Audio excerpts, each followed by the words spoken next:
resesi global. Tahun ini sulit dan tahun depan sekali lagi saya sampaikan,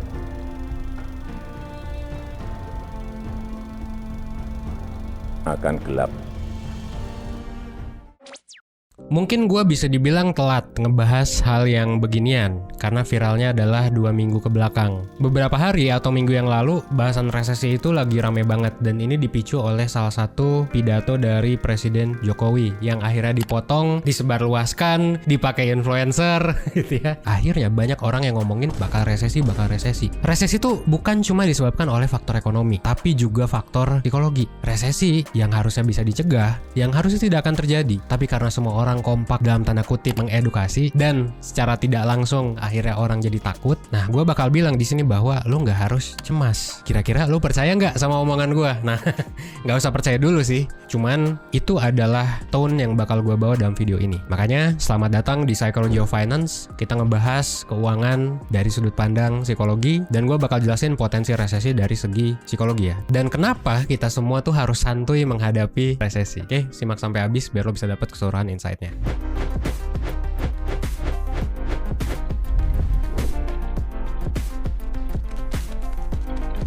Welcome to Psychology of Finance. Apa itu resesi? Mungkin resesi udah banyak banget dibahas oleh influencer lain. Jadi gue singkat aja, intinya resesi itu ketika ekonomi sedang lesu. Pendapatan negara, pendapatan perusahaan, semua lagi lesu. Jadinya banyak layoff, PHK ada di mana-mana gitu ya. Dan kesulitan keuangan ini terjadi dalam beberapa kuartal. Ya, kenapa sih resesi bisa terjadi? Well, ada banyak faktor sebenarnya. Kompleks sih sebetulnya. Gue kasih contoh dia biar jadi simple. Ada desa namanya desa 1% misalnya. Desa 1% ini cuma punya satu mall. Dan itu tempat semua orang belanja. Ini jadi mall andalan masyarakat buat beli kebutuhan sehari-hari ya, beli sabun, beli makanan, semuanya di sana gitu. Suatu hari desa 1% ini kena wabah. Satu mall itu jadi sepi. Padahal mall cuma satu, tapi sepi gitu. Nah, ngelihat hal ini pemerintah 1% pun jadi khawatir gitu ya. Akhirnya pemerintah tuh di desa itu bikin 2 kebijakan. Pertama, dia akan nurunin suku bunga. Jadi kayak warga desa itu lebih leluasa buat minjem karena bunganya kecil gitu ya. Dan orang desa juga akan cenderung buat spend karena kayak kalau nyimpen uang di bank tuh rugi gitu loh. Yang kedua, pemerintah desa 1% itu ngasih bantuan tunai biar uangnya bisa dipakai sama warga-warga biar ya udah lu belanja dah. Nah, ini yang terjadi saat COVID sih sebenarnya. Jadi orang-orang pada belanja kan, dan karena barangnya menipis, demand-nya terlalu banyak, akhirnya dinaikin harga sama si satu mall itu. Nah, kan stok udah banyak ya di satu mall ini, tapi si masyarakat ini sudah tidak punya uang, jadi kayak ya sudah tidak ada bantuan langsung tunai juga dari pemerintah, dan akhirnya demand jadi berkurang, orang jadi nggak ke satu mall lagi. Apa yang terjadi? Karena satu mall udah bikin stok yang banyak, udah nge-hire orang banyak, akhirnya mesti dipecat. Tapi ketika dia mecat orang-orang di sana, si satu mall itu kan orang yang dipecat juga adalah orang yang di lingkungan sana, orang yang beli juga dari satu mall. Akhirnya mereka tidak punya duit untuk membeli barang. Nah, disinilah terjadi resesi karena demand berkurang, supply kebanyakan. Resesi terjadi karena banyak faktor, tapi yang cukup signifikan kalau kata berbagai ekonom ya, itu bisa jadi karena pandemi sama karena perang. Pertanyaannya adalah sekarang apakah Indonesia sedang mengalami resesi? Well, kita jawab di part selanjutnya. Apakah Indonesia mengalami resesi? Ekonomi sekarang itu sebetulnya kan sangat berketergantungan satu sama lain. Kalau bicara soal Indonesia, kita ngomongin soal dunia dulu. Dunia tuh lagi buruk dan mengalami resesi nggak sih? Kalau misalnya kita lihat Presiden Bank Dunia, dia menyatakan bahwa ada risiko tinggi resesi ini akan ada di tingkat global. Tapi banyak pemimpin negara yang memang entah denial atau memang mereka percaya seperti itu. Contohnya misal Joe Biden gitu. Presiden Amerika Serikat Joe Biden dan Menteri Keuangan Janet Yellen kompak memprediksi bahwa kondisi ekonomi Amerika Serikat masih terbilang baik meski banyak pihak menyebut Amerika Serikat saat ini telah mengalami resesi teknikal. Bahkan saking mungkin si Biden ini gedek banget nih sama berita negatif resesi, Biden itu sampai bilang financial expert ini emang hobinya bikin prediksi 6 bulan sekali gitu. Tapi sampai sekarang kagak ada tuh, biasa-biasa aja gitu kan. Dan menurut gua sih lebih suka presiden yang seperti itu ya. Meskipun denial mungkin, tapi itu memang bikin banyak orang juga kan masih percaya bahwa ini biasa aja. Karena ekonomi kita kan dibangun atas dasar kepercayaan. Kalau kita sudah tidak percaya percaya bahwa uang itu berharga, kita tidak percaya pada institusi seperti bank, seperti pemerintah, apa yang akan terjadi? Akan chaos cuy. Makanya pemerintah itu memang kalau menurut gua itu harus memberikan keamanan gitu ya, keamanan gitu, meskipun denial kan ya.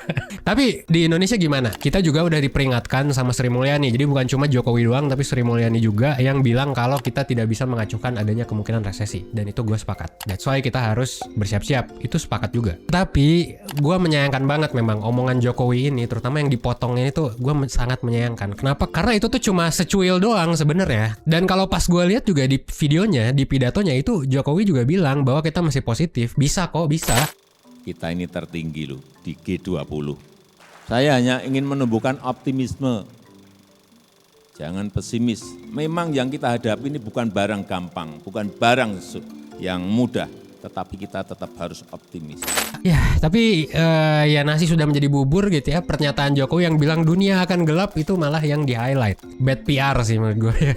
Kayak yang namanya omongan presiden ya pasti lu, ya kemungkinan besar lu akan nurut lah. Ini ekonomi kita tuh lagi bagus kan. Cenderung bagus lah dibandingkan banyak negara lain ya. Tapi presiden malah nakut-nakutin. Karena sayang banget. Apalagi kalau nanti dampaknya adalah masyarakat jadi takut. Ya logikanya gini lah, intinya rakyat takut, pembelian berkurang, tabungan meningkat, ekonomi nggak jalan, resesi. Tuh, gue juga udah sempet bahas di postingan Instagram ya. Dan by the way gue ini mesti disclaimer ya. Karena ini mungkin pertama kalinya gue mengkritik kebijakan pemerintah openly di sini. Gue bukan berarti nggak nge-support Jokowi atau gue bukan berarti nge-hate Jokowi sebagai presiden ya gitu. Kenapa? Karena bahkan kebijakan kemarin aja yang subsidi BBM gue tuh setuju. Nah menariknya memang kalau kita nanya ke Menteri Keuangan yang dulu gitu ya di Indonesia, beliau mengatakan dengan jelas bahwa kalau ditanya apakah Indonesia akan resesi atau tidak, jawabannya adalah tidak. Dan gue lebih percaya yang ini sih sebetulnya ya, kalau dari data-data yang gue lihat, meskipun gue bukan ahli ekonomi. Kalau ngomongin soal prediksi, kenapa sih banyak pernyataan yang bertentangan? Ya karena ini prediksi cuy, dan prediksi itu bisa jadi salah. Dan gue bisa bilang bahwa prediksi gue dan tadi juga mantan Menteri Keuangan bisa jadi salah. Terus gimana sih kita harus menanggapi hal ini? Sebetulnya apa sih faktor-faktor psikologis yang bisa muncul gitu? Emang lu ngomong kayak gini beneran terjadi? Gue bakal ngasih tahu di section selanjutnya tentang gimana psikologi bisa mempengaruhi ekonomi.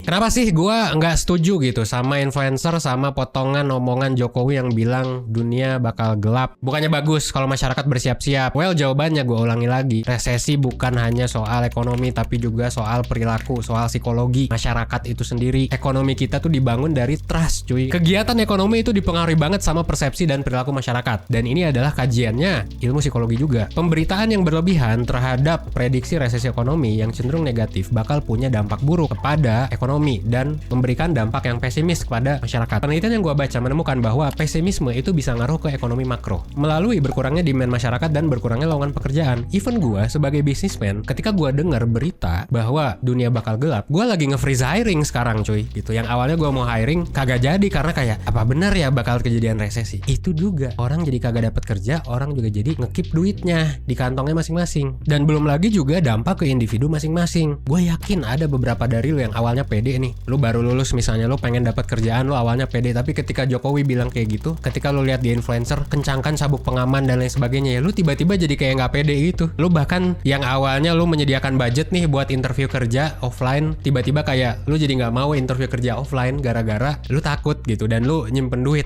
Itu kayak jadi lu nggak dapat kerja nggak sih gara-gara itu, dan akhirnya lu jadi nggak nge-spend. Dan bayangin kalau semua orang seperti itu gitu, mulai dari bisnismen, pekerja yang belum kerja, UMKM. Jadi ekonomi itu bisa beneran hancur gara-gara pesimisme dan penyebaran berita negatif yang terus-terusan. Makanya gue mau memberikan balance lah, dan sudah ada juga gue melihat di Instagram, di YouTube orang-orang yang juga memberikan balance, dan gue sangat menghargai itu. Itu pemberitaan positif soal ekonomi gitu, biar kayak nggak negatif mulu lah. Dan kalau misalnya ini di psikologi, fenomenanya sebenarnya disebut sebagai self-fulfilling prophecy. Kalau lu percaya misalnya ya bahwa lu nggak bisa, lu nggak bisa beneran, padahal lu bisa awalnya, itulah self-fulfilling prophecy gitu ya. Jadi bukan karena memang akan resesi, tapi karena lu menganggap bahwa akan resesi, jadilah kejadian resesi. Gua ulangi lagi, our economy is built on trust, dan sekarang trust itu mulai terkikis cuy. Dengan BBM naik, terus juga harga makin mahal, mungkin lu kena PHK, ditambah media dan influencer yang bisa jadi memperburuk, dan karena trafficnya tinggi juga, 1% juga pas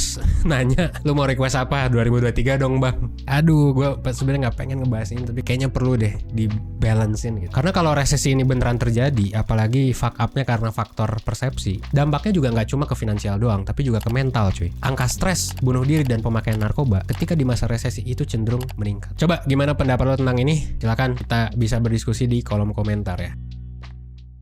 Terus kita harus ngapain? Kalau lu ngerasa bahwa mindset lu udah terlalu negatif nih gara-gara berita secara langsung maupun gak langsung. Kalau misalnya narasinya negatif banget, itu lu langsung tutup aja. Itu kenapa? Karena dengan lu menutup media-media itu juga bahkan termasuk 1% gitu ya. Ini bisa ngasih lo ya rehat sejenak 1-3 hari lah mungkin gitu. Dan nanti bisa dengerin lagi kalau misalnya pikiran lu udah netral gitu. Jadi gak terlalu negatif gitu. Dan setelah nonton lagi, jangan lupa jangan cuma lihat yang positif aja. Lu juga mesti lihat yang negatif juga. Gue juga menyarankan untuk lihat itu. Jadi bukan hanya ngelihat ke pihak gua gitu yang cenderung positif, tapi juga yang negatif juga. Jadi silakan dipilah-pilah dan dipilih. Ya santuy aja. Ini yang kedua juga santuy gitu. Tetap beli-beli seperti biasa. Gitu ya. Justru kalau udah punya duit, ya udah gak usah batasi spending terlalu ketat. Itu seperti biasa aja. Ya terutama di hal-hal yang necessary. Tapi kalau gue boleh kasih saran ke lu, kalau misalnya ada dua pilihan, yang satu adalah barang impor, yang satu adalah UMKM. Support UMKM. Kenapa? Karena mereka adalah orang terdekat di ekosistem kita, dan mereka mungkin ketika resesi akan jadi orang yang sedang butuh-butuhnya masukan duit ya. Dan itu yang bakal menentukan apakah orang di sekitar kita di PHK juga atau enggak. Jadi kayak kalau bisa milih, mungkin pilihlah UMKM ya. Ketiga, mungkin kalau misalnya memang lu belum safe, lu hindari utang, lu nabung juga sih gitu ya, terutama utang konsumtif. Bahkan kalau lo mampu gitu, mungkin bisa jadi sekarang tuh adalah saat yang tepat untuk bayar utang sepenuhnya. Meskipun tergantung lah, ini kontekstual banget lah ya. Dan ini juga bukan saran finansial lagi-lagi ya. Nah, let's say gini, tiba-tiba terjadi resesi. Gimana kalau memang terjadi resesi? Karena di sini viewersnya adalah 20-30 tahun ya. Menurut gue justru ini bakal bagus, apalagi buat anak muda. Apalagi kalau lo orang menengah ke atas gitu. Anggap aja lo kaya lah ya, lo punya banyak duit. Ini bisa jadi opportunity sih buat lo. Resesi itu bisa jadi salah satu waktu yang mungkin malah jadi waktu yang tepat banget untuk invest atau beli barang atau beli sesuatu. Karena demand lagi menurun kan. Dan kalau demand lagi menurun ya harga kan menurun.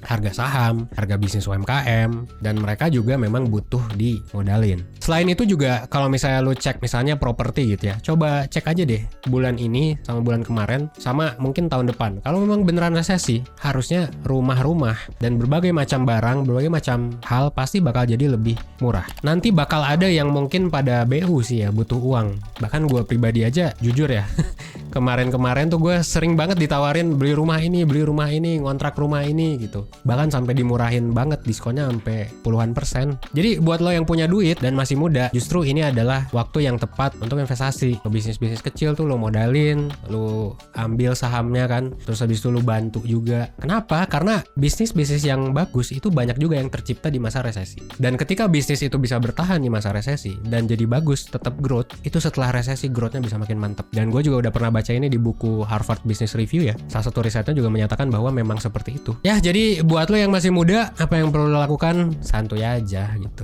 Ya, santuy aja. Mungkin lu juga belum punya aset, bahkan kayak mau ada aset yang anjlok, mau ada aset yang naik. Kalau lu nggak punya aset atau aset lu di bawah 100 juta misalnya, kagak ngaruh-ngaruh banget cuy. Kalau sejuta kurang 20% jadi 800.000, ngurang 200.000 doang. Justru barang-barang juga bisa jadi murah.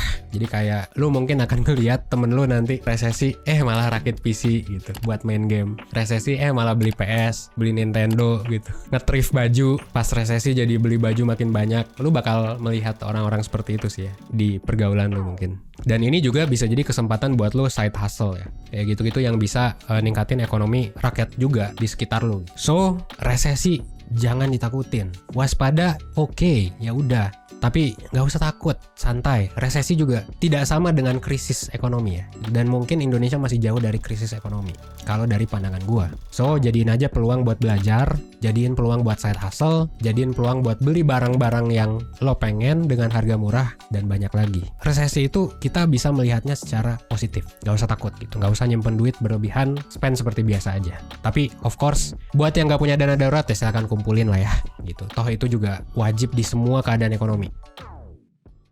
Nah, kesimpulannya adalah gue jujur ya nggak bilang resesi itu nggak bakal terjadi, meskipun gue punya prediksi ke sana gitu ya, tapi gue bisa jadi salah lagi-lagi ya. Gue juga nggak nyuruh lo untuk boros banget, apalagi kalau di luar rasio keuangan batas yang normal. Tapi gue cuma bilang di sini, gue ulangi sekali lagi, pesimisme yang berlebihan bisa jadi malah akan bikin kita tambah terpuruk dan malah makin resesi. So, framing berita negatif itu sangat bisa jadi bumerang. In the end, manusia itu adalah makhluk yang resilient. Gitu, kita udah ditempa sama pandemi COVID, kita udah ditempa sama berbagai macam pandemi zaman dulu, gitu ya, flu burung, the Black Death, dan lain sebagainya. Kita udah melewati berbagai macam periode-periode zaman sampai ke zaman kapitalisme yang sekarang kita sedang alami, dan bentar lagi climate change juga, gitu ya. Banyak tantangan ke depannya, tapi gue yakin manusia akan tetap hidup, manusia akan tetap thriving, dia akan tetap happy, akan tetap bisa menyelesaikan masalahnya dan menemukan jalan keluarnya ke depan. Dan gue juga percaya lo bisa melakukan hal yang sama. Yang penting kita belajar aja bareng-bareng, yang penting kita bisa manfaatkan ini semua opportunity-nya dengan baik dan meminimalisir resiko ya tentunya. Semoga lo bisa dapet insight, dan buat lo yang gak setuju pun gak masalah gitu ya. Kita bisa diskusi di kolom komentar, karena gue suka kalau ada diskusi yang memang berbobot meskipun setuju atau gak setuju ya. Akhir kata gue Evan dari 1%, well, thanks.